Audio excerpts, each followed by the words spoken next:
예수님께서 공생의 기간 동안 눈물을 흘리셨다라는 이야기가 성경에 3번 기록되어져 있습니다. 첫 번째는 예수님의 사랑하는 개인적인 친분을 갖고 있는 마리아, 또 마르다, 나사로가 있는 그 집이죠. 근데 그 나사로가 일찍 죽게 되어졌어요. 그리고 두 누이가 오빠의 죽음 앞에 크게 통곡 슬퍼할 때에 주님이 그 현장에 오셔서 눈물을 흘리시면서 슬픔에 동참하셨다 하십니다. 한 가정을 향한 개인적인 사랑과 우정으로 눈물을 흘리시고 있는 모습이죠. 두 번째 눈물은 주님께서 예루살렘을 입성하시다가 예루살렘의 앞날을 예견하신 거예요. 돌 하나에 돌 하나가 포개지지 못할 정도로 처참하게 멸망당할 것을 주님이 기억하시면서 나라를 위해서, 조국을 위해서 눈물 흘리셨다라고 기록하고 있습니다. 또 하나는 잘 아시는 대로 예수님께서 겟세마네 동산에서 흘리신 눈물입니다. 땀방울이 핏방울 되어 기도하면서 온 세상을 향하여서 눈물을 흘리신 것이죠. 결국 주님께서 흘리신 모든 눈물들은 자신을 위해서 흘린 눈물은 없었다라고 하는 것입니다. 모두가 다 타자, 타인을 위한 눈물이셨죠. 거룩한 뜻의 눈물이었습니다. 바로 이 예수님의 눈물이 하나님에게 부담이 되는 거예요.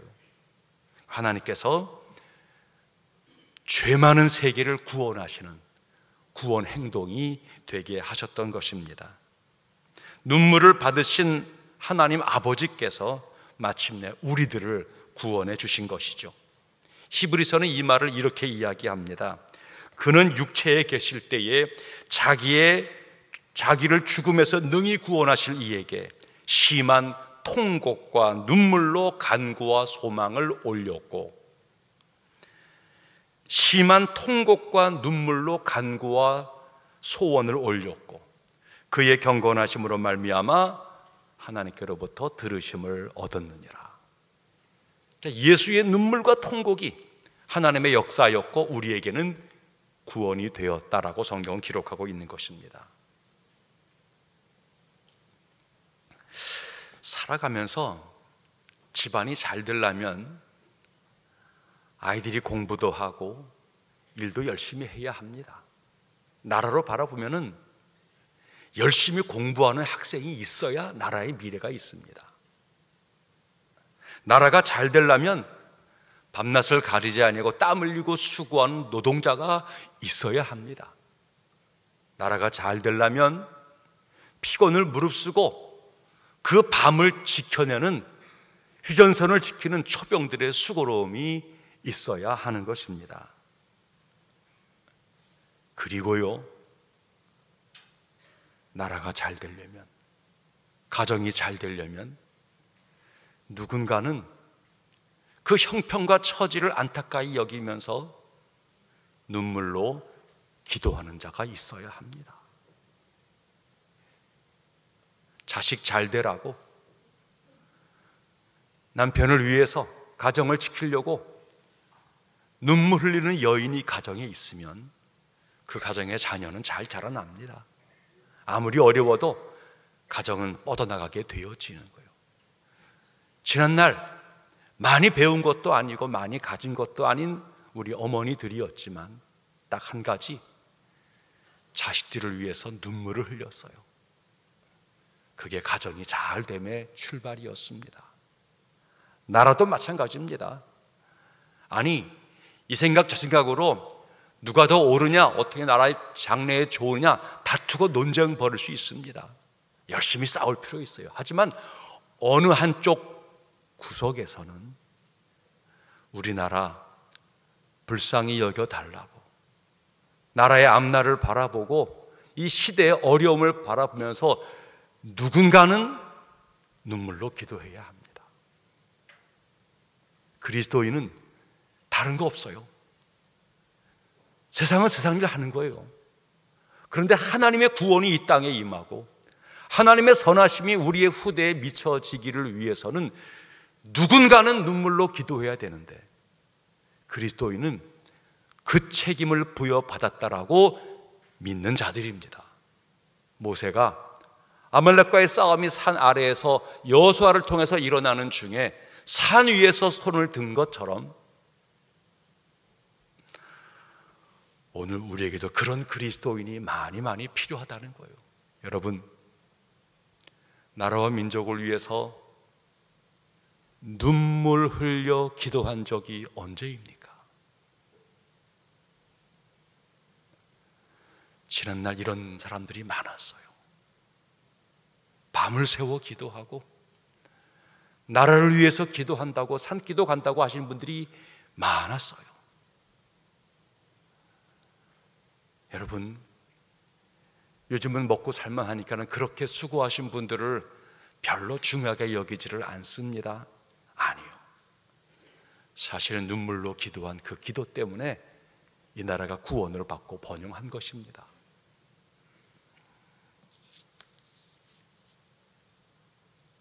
포항과 오천을 위해서 눈물을 흘리는 것으로 우리 포항 오천교회가 세워진 거예요.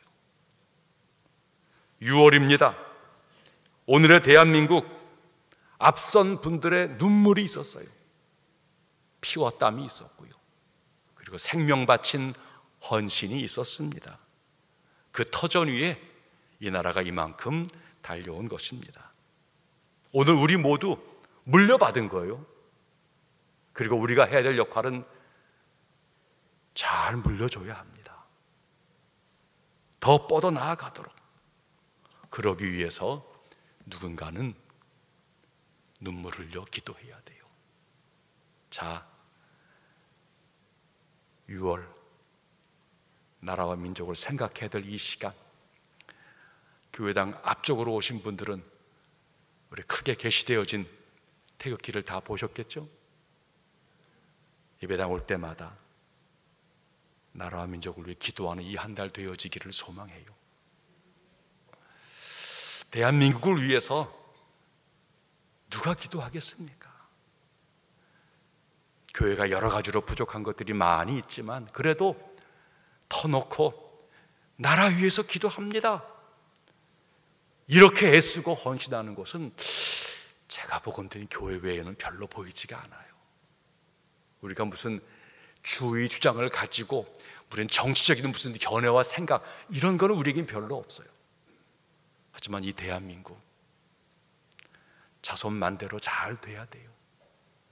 어머니의 심정을 가지고 가정을 위해 기도했듯 그 마음 가지고 이 나라 위해서 기도하는 이 한 달 꼭 삼으시기를 축복합니다.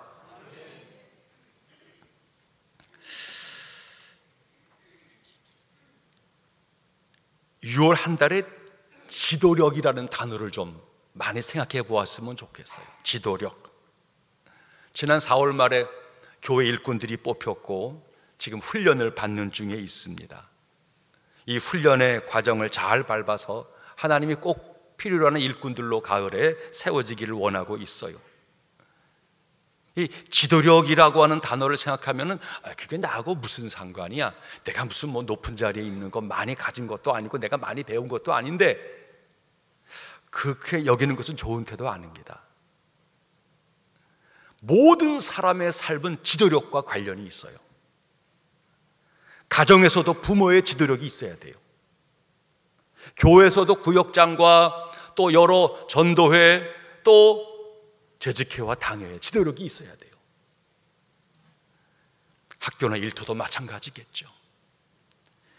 지도력이라고 하는 것은 다름이 아닙니다. 소수의 사람이 모여 있더라도 그 소수의 사람 서로 상호 관계 속에서 영향력이 주고받게 되어진다는 거예요.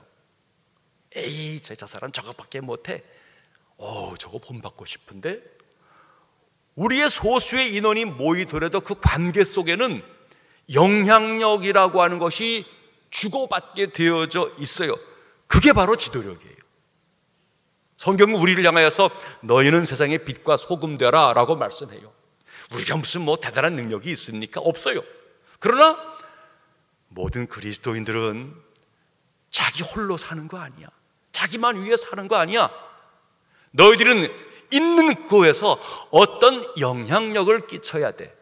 선한 영향력이 우러나오기를 바란다. 그게 빛과 소금 되라 하신 말씀인 것이에요.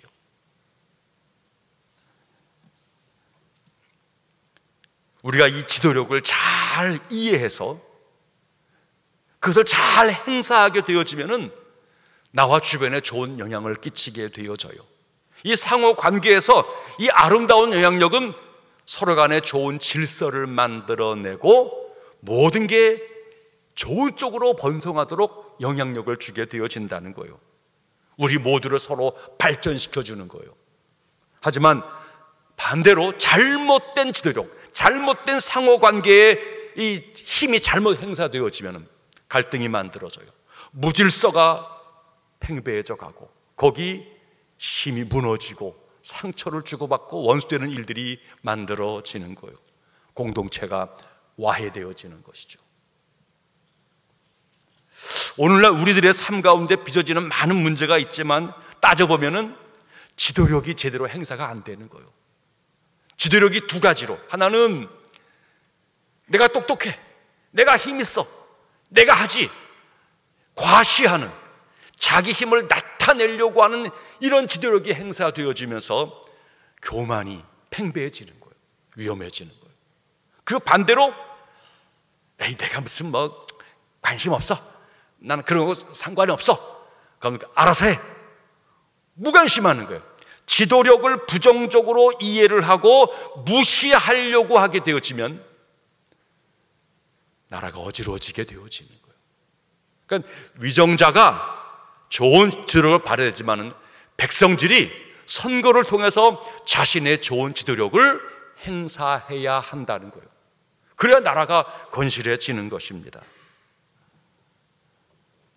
성경에서 바른 지도력의 모델을 찾아보고자 하는 거예요.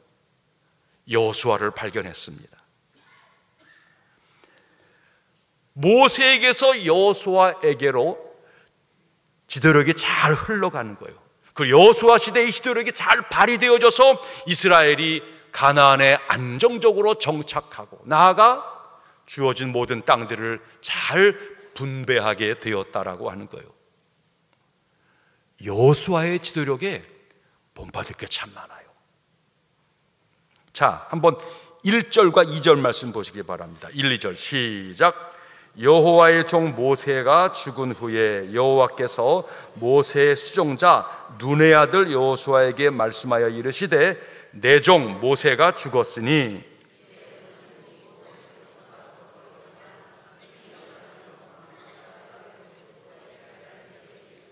그 땅으로 가라. 모세가 은퇴했어요. 그리고 곧장 하나님께서 그 뒤를 이어서 여호수아를 세우게 되어지는 것입니다. 하나님은 공백기를 없이 하시는 거예요. 그러니까 지도력의 공백을 하나님은 결코 원치 아니하세요. 왜 그럴까요? 지도력의 공백은 공동체에게 큰 혼란을 빚게 합니다. 지도력이 없으면 우리를 이끌어가는 목적과 방향을 잃어버리는 거예요. 나아가 그것을 향해 달려갈 힘을 잃어버리고 마는 것이에요. 지도력을 잃어버린 공동체는 사방으로 마음이 갈려지고 각각의 자기 소견, 자기 욕심에 빠지면서 결국 방황하게 되어지고 그 공동체는 무너지는 거예요. 지난주에 나누었던 말씀 기억하지요? 빈집을 조심해라. 마음속에 귀신을 쫓아낸 거예요. 근데 문제는 쫓아냈는데 빈집이 된 거예요. 공백 상태가 되어진 거예요. 어찌 되었어요? 그 귀신이 나가서 7 귀신을 데리고 들어와서는 더 크게 문제가 생기게 되었다는 거예요. 전보다 더 나빠졌다는 거예요. 여러분, 지도력도 마찬가지예요. 야, 저거 몰아내자. 이게 능사가 아니에요. 다음 지도력을 빨리 제대로 올바로 세우지 아니하면 훨씬 더 어려운 일들이 우리 가운데 생겨난다는 거예요. 하나님께서는 목적지를 향해 걸어가는 이스라엘의 발걸음이 결코 중단되기를 원치 아니하십니다. 그런 거로 하나님께서는 모세가 떠나기 전에 그 모세를 통해서 여호수아에게 미리 안수하게 한 거예요. 자, 내 뒤를 이어서 여호수아다. 중단됨이 없다. 할 역할이 많아. 지도력을 잘 존중해 주어라. 대물림이 너무나 잘 되게 되었다는 거예요. 지도력이 이어진다, 전수된다는 말의 의미는 비전이 이어지는 것이고 힘있게 달려갈 수 있다라고 하는 것입니다. 한 목적, 한 방향으로 행진이 지속되어지는 거예요. 이제 우리에게 진짜 문제예요.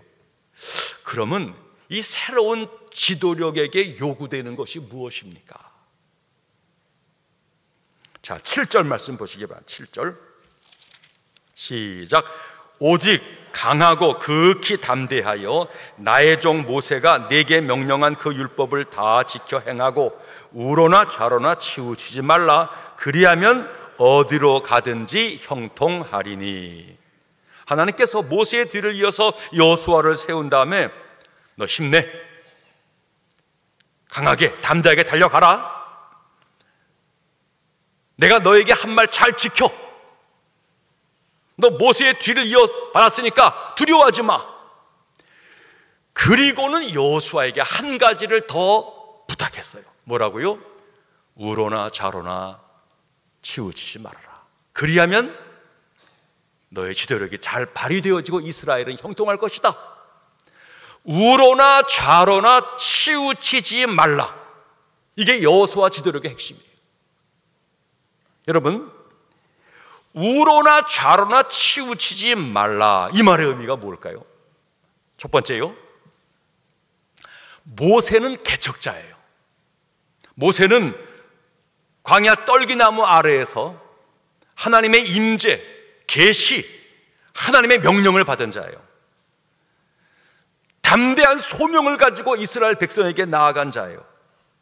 광야 시절 어려움이 많이 있긴 했지만 모세는 하나님이 세우셨어. 하나님이 함께해. 이게 너무나 분명했어요. 백성들은 그 모세를 존중했어요. 처음에는 의심도 도전도 했어요. 그래서 하나님께서 모세를 도전하는 자를 쳤어요. 문득병이 걸리게 하고 죽게 만드는 거예요. 하나님이 모세를 분명히 세워줬던 것이죠. 그러나 여호수아는 달라요. 여호수아는 하나님께로부터 부여받기 이전에 중요한 게 뭐예요? 모세의 뒤를 이어서 지도자가 된 거예요. 원래 여호수아는 똑같이 애굽에서 출발한 거예요. 곧 다른 백성들과 별 차이가 없는 거예요. 백성들이 여호수아, 저 네 집안, 누네 집에 그 아들 아니야? 여호수아, 내 함께 어려서 같이 놀고 자라났지? 여호수아는 그런 사람이에요. 그 여호수아에 대한 백성들의 마음은 모세에 대한 두려움하고는 전혀 달라요. 우리와 비슷해, 우리 수준이야, 이게 백성들의 마음 속에 있는 거예요. 결국 여호수아가 명령도 하고 계획도 세우지만 백성들은 내 생각은 다른데, 우리 계획은 이래 라고 얼마든지 대적할 수가 있는 거예요. 어떤 사안에 대하여서 당신은 그런 생각해요? 우리는 다른데, 이 생각하는데, 그럴 수 있는 거예요. 다시 말하면 모세는 언제나 한 길밖에 없었어요. 하지만 여호수아 시절에는 여러 갈래길을 만나게 된다는 거예요. 여호수아가 이 상황에서 취할 태도가 뭐냐는 것이죠. 대립되어지는 상황, 갈림길, 이거는 모세 때보다 너무너무 많은 거예요. 이럴 적에 지도자가 자기 연민에 빠지는 거예요. 야, 저놈들 참 말 되게 안 된다. 하나님이 왜 나한테 이 일을 하라 그랬는가? 나 안 하고 말 거야. 자기 허물과 약함을 바라보면서 사람들의 실증과 미움을 가지면서 떠나겠다, 안 한다. 이건 잘못된 지도력이에요. 그 반대로 사람들을 겁먹고 무서워하면서 그래 니들 말하는 대로 따라갈게. 이거는 지도력이 행사되어지지를 못하는 거예요. 결국 우러나 저러나 치우치지 말라, 이 말의 의미는 독재자가 되어져서 네 고집만 피우지도 말 것이고 백성에게 휘둘려서 그들의 말만 따라가지도 말라는 거예요. 분명한 내 생각이 있더라도, 다른 견해가 있더라도 그 사이에서 우러나 좌러나 치우치지 말라는 거예요. 치우치면 갈라져요. 여호수아의 최고의 임무는 모든 이스라엘 백성들을 가나안 땅에 잘 정착시키는 거예요. 전쟁들이 벌어져요.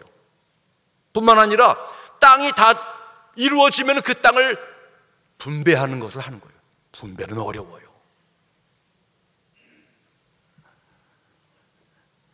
무엇보다 이 백성들로 전쟁에서 제대로 싸우게 되려면, 분배할 적에 갈등과 싸움이 벌어지지 않으려고 그러면 화합이 너무너무 중요해요. 그러니까 여호수아 지도력에는 어떻게든 끌어안고 잘 화합해내는 능력이 필요하다는 거예요. 자녀를 키우려고 하는 거예요.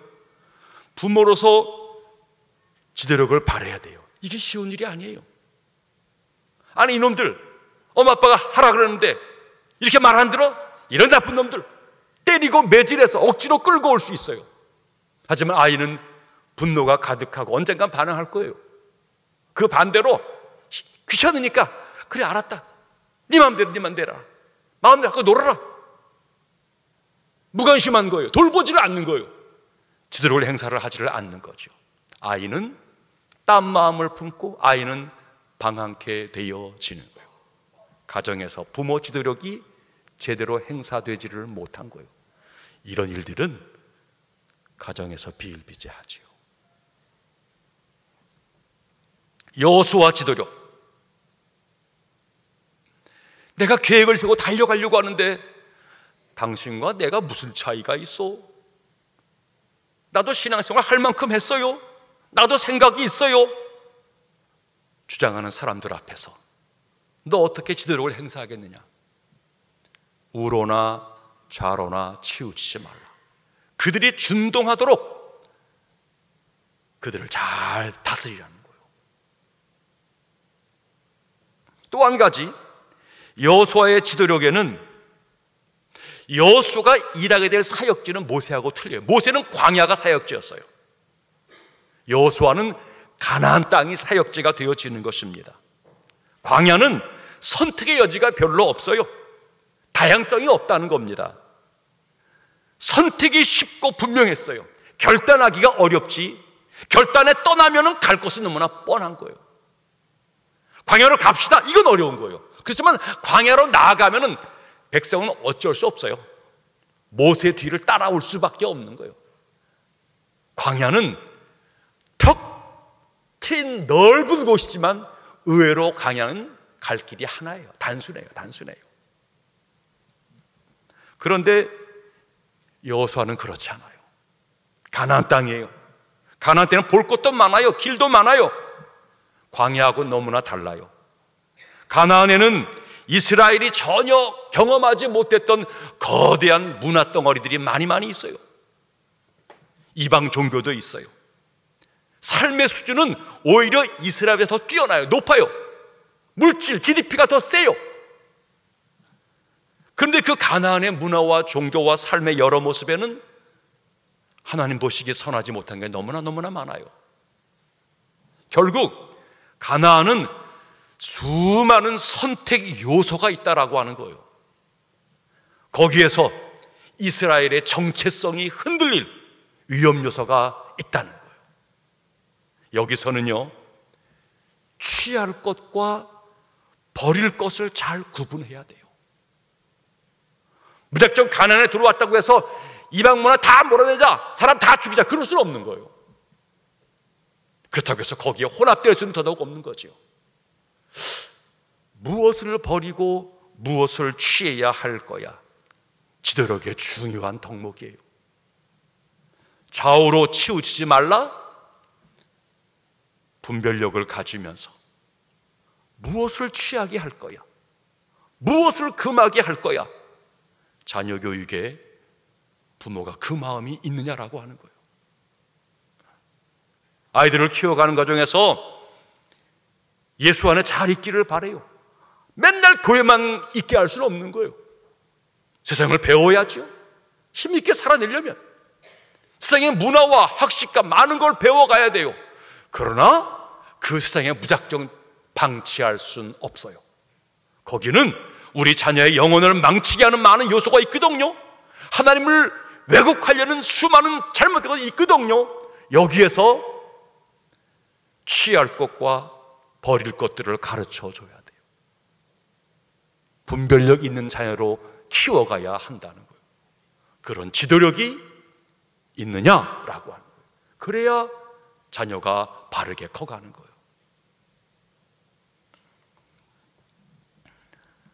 또 한 가지, 여호수아 지도력에는 방향성을 잘 유지하고 끝까지 갈 수 있게 하느냐에 관한 문제예요. 방향을 정하는 것은 너무너무 중요합니다. 그런데요, 그 방향을 계속적으로 잘 유지해 간다는 것은 그 이상으로 중요해요. 방향을 잡는 것만큼 중요해요. 시작에서 방향을 잘 잡았지만 결국 제대로 유지하지 못해서 곁길로 빠지는 예들은 너무나 많이 있어요. 오르나 좌로나 치우치지 말라. 너 지금 방향성을 지금 요 순간만 유지한 것이 아니라 그 방향성이 지속적으로 잘 유지되어지고 있어? 라고 질문하는 거예요. 여호수아는 이스라엘 백성들을 가나안 정착이라는 목적지로 데리고 가야 돼요. 그리고는 언젠가 자기도 떠날 거예요. 그리고 자기가 떠난 뒤에도 이스라엘은 지속해서 하나님 앞에서 제대로 세워져 가야 돼요. 이게 지금 여호수아의 숙제예요. 결국 여호수아 자신이 있을 때뿐만 아니라 떠난 뒤에도 이스라엘은 믿음 생활을 잘 유지할 것인가, 이 고민을 떠나기 직전 유언으로만 하는 것이 아니라 평상시에 지속적으로 이것을 관리해야 한다라고 하는 거예요. 니들이 이거 잘 유지할 수 있겠니? 이거는 유언할 때 마지막 묻는 질문 정도가 아닙니다. 이것은 처음부터 과정 내내 지도자는 이것을 기억을 해야 돼요. 중간중간 체크를 해야 되는 거예요. 방향을 여전히 잘 잡고 있는가?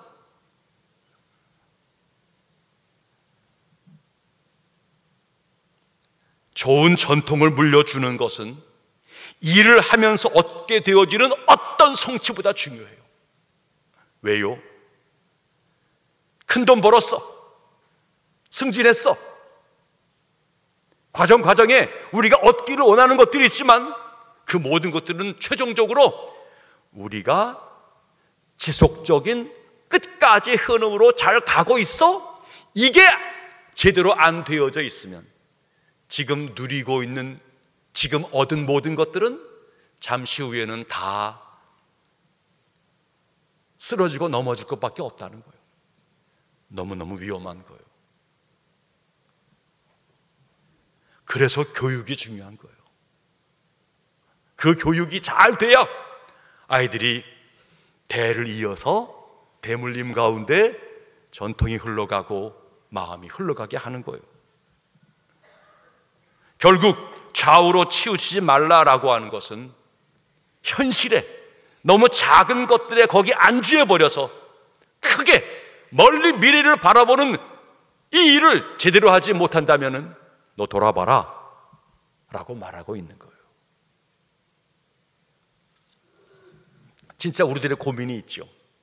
자, 그러면 오르나 좌로나 치우치지 말라라는 그 고민처럼 우리의 모든 삶은 이 고민 속에서 헤매이고 있는 거예요. 나와 너 사이에서, 수많은 갈래길 앞에서, 다양성 앞에서, 그리고 현재와 미래 앞에서 우리 늘 우왕좌왕 거리고 있는 게 우리 모습일 때가 너무너무 많은 것이죠. 어떻게 여호수아 리더십이 올바로 걸어가게 되어지냐라고 하는 거예요. 자, 8절 말씀 보시기 바랍니다. 시작.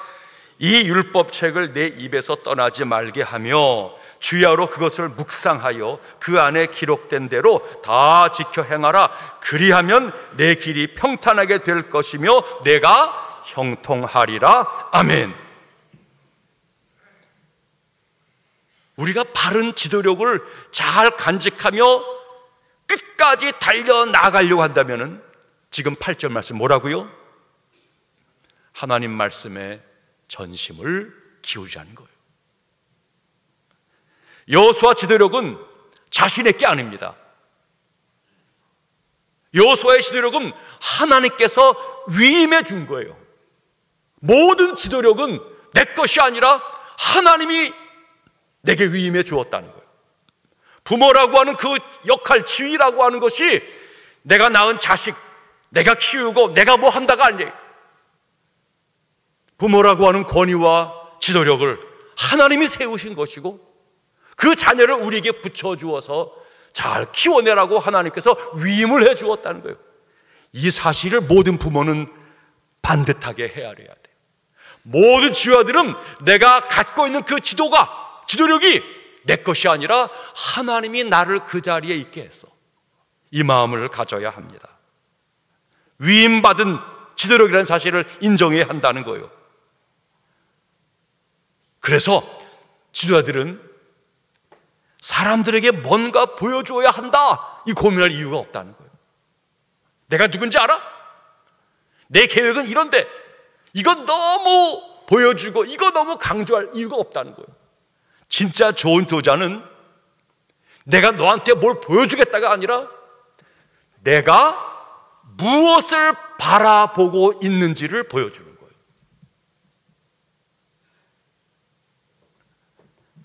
그리스도인의 지도력은 지도자가 전심으로 하나님을 바라보는 모습을 보여주는 거예요. 부모가 자녀에게 줄 수 있는 가장 멋진 역할은 부모가 전심을 다해서 하나님을 바라보는 모습을 자녀에게 보여주는 거예요. 평생에 부모가 무엇을 바라보았는지를 자녀가 정확하게 안다면 그 자녀는 반드시 부모의 뒤를 따라 똑같이 바라보게 될 것입니다. 마침내 닮음의 전통이 이루어지는 거죠. 여러분, 저들이 좀 똑똑하고 영어도 알고 컴퓨터 알고 암만 여러 기술, 여러 문물을 많이 알더라도 우리 자녀가 산 삶은 우리가 산 삶을 반복하는 거예요. 거기 수많은 갈등과 인내, 실패와 낙담, 거기 좌절과 괴로움, 그 삶을 똑같이 살아가는 거예요. 그 삶을 살다가 우리 부모님은 이럴 때 하나님을 바라보았어. 그거를 자녀가 안다면 지도력이 잘 행사된 것이라는 거예요. 근데 지도력이 이놈아 내가 널 위해 얼마나 고생했는지 알아? 내가 그에게 백날 해보는 거예요. 거긴 지도력이 전혀 행사되어져 있지를 못해요. 여러분, 진정한 자녀 교육은 들려주는 거 아니에요. 보여주는 거예요. 아이들은 들은 대로 크지 않아요. 본 대로 크는 거예요. 우리가 성경을 읽고 기도하며 예배 드리는 모습을 보여주는 거예요. 이게 뭐예요? 얘들아, 인생의 주인이 내가 아니다. 하나님이야. 나는 하나님 없이는 살 수 없지. 나는 하나님께 지혜와 능력을 구하며 살 수밖에 없었어. 이거를 부모가 몸부림을 치고 있는 것을 자녀가 보는 거예요. 그게 지도력이 행사되어지는 거예요. 그리스도의 지도력은 내가 뭔가 너한테 애쓴다, 수고한다, 너를 키운다, 그게 아니라 가끔씩 잔소리 해야죠. 쓴소리 해야 돼요. 그러나 그게 본질이 아니라는 거예요. 저들은 몸으로 자라나요. 머리로 크는 게 아니에요. 그 몸이 반응할 수 있도록 부모도 온몸으로 하나님 앞에 몸부림치는 그 모습을 보여주어야 한다는 거예요. 말씀 앞에서 몸부림친 그 부모의 삶은 자녀에게 보이지 아니하는 큰 웅변, 능력으로 저들의 가슴에 맺히는 거예요. 지도력이 잘 행사되어지면은 모든 모임, 모든 조직은 상호 관계가 원활하게 기능이 잘 돌아가요. 마침내 그 조직은 발전하게 되어져 있지요. 가정에서 부모가 지도력을 잘 발휘하면 자녀는 안정적이 돼요. 그러면서 가정의 미래가 밝아지지요. 교회도 그렇죠. 지도력이 잘 행사되어지는 거예요. 목회자로, 당회원으로, 구역장으로, 부수장으로 여러 교회 일꾼들이 각 처에서 지도력을 잘 발하고 있는 거예요. 그럼 교회의 기능들이 원활하게 움직여 가요. 하나님의 교회가 건강하게 세워져 가고 다음 세대에게 소망이 생겨나게 되어지는 거죠. 여러분, 세상 정치 비난만 하려고 그러지 마세요. 우리가 그 자리에 가면 잘하겠어요? 아니에요. 뽑힌 사람들이고 능력 있는 분들이에요. 그 지도력이 잘 행사되도록 우리가 비난만 할 것이 아니라 기도하고 있다고, 지도력을 잘 바라게 해달라고, 하나님 저들의 지도력에 간섭해달라고, 당리당략, 자기들의 고집과 자기들의 생각이 아니라 정말 나라 사랑, 정말 백성 사랑, 정말 미래를 바라보는 간절한 마음으로 이런 마음들이 저들에게 많아져 가면 얼마든지 합의할 수 있고 얼마든지 오늘의 현실의 대가, 더 힘들고 어려운 고난을 지불해서 더 좋은 세계를 만들려고 하는 거죠. 여러분, 오늘은 지난날의 고난 위에서 만들어진 거예요. 오늘 우리가 풍요를 누리고 내 이익을 다 취하고 내 권리를 다 얻으려고 하면은 다음 미래가 허물어지는 것은 한순간이에요. 다음이 잘 되려고 하면은 지금 우리가 고난을 받아야 되는 거예요. 불편함과 어려움을 경험을 해야 되는 거예요. 세금을 더 내야 되는 거예요. 우리 자녀들의 미래에 일자리를 더 만들어 우리의 것을 양보할 필요가 있는 거예요. 그래야 다음이 잘 되게 되어지는 거예요. 지도력이 잘 행사되어져야 화합이 이루어지고 미래가 만들어져요. 다시 한번요, 모든 지도력은 하나님께로부터 와요. 세워진 지도자들을 존중해야 돼요. 하나님이 그들을 다스리기를 구해야 돼요. 그러니 모든 지도력이 하나님께 있다면 우리가 가져야 될 태도는 딱 한 가지예요. 자, 9절 말씀 시작. 내가 내게 명령한 것이 아니냐? 강하고 담대하라. 두려워하지 말며 놀라지 말라. 내가 어디로 가든지 내 하나님 여호와가 너와 함께 하느니라 하시니라. 지도력이 내 것이 아니라 하나님께로부터 내게 온 것이라면 우리는 두려워할 이유가 없죠. 담대하게, 그래요, 나는 부족해요. 그러나 내가 어디로 가든 두려워하지 않을 것은 하나님이 나와 함께 하신다 말씀하셨기 때문입니다. 하나님, 나를 도와주세요. 나를 써주세요. 부모로서, 교회 일꾼으로서, 직장의 일꾼으로서 그 자리에 서서 그 역할을 이루도록 하나님 날 붙잡아 주세요. 전심으로 주님을 바라보는 가운데 지도력이 잘 행사되어지므로 내가 머문 그 모든 것들을 가장 아름다운 곳으로 만들어 나아가는 그리스도인의 그 사명, 우리 모두 이루기를 축복합니다.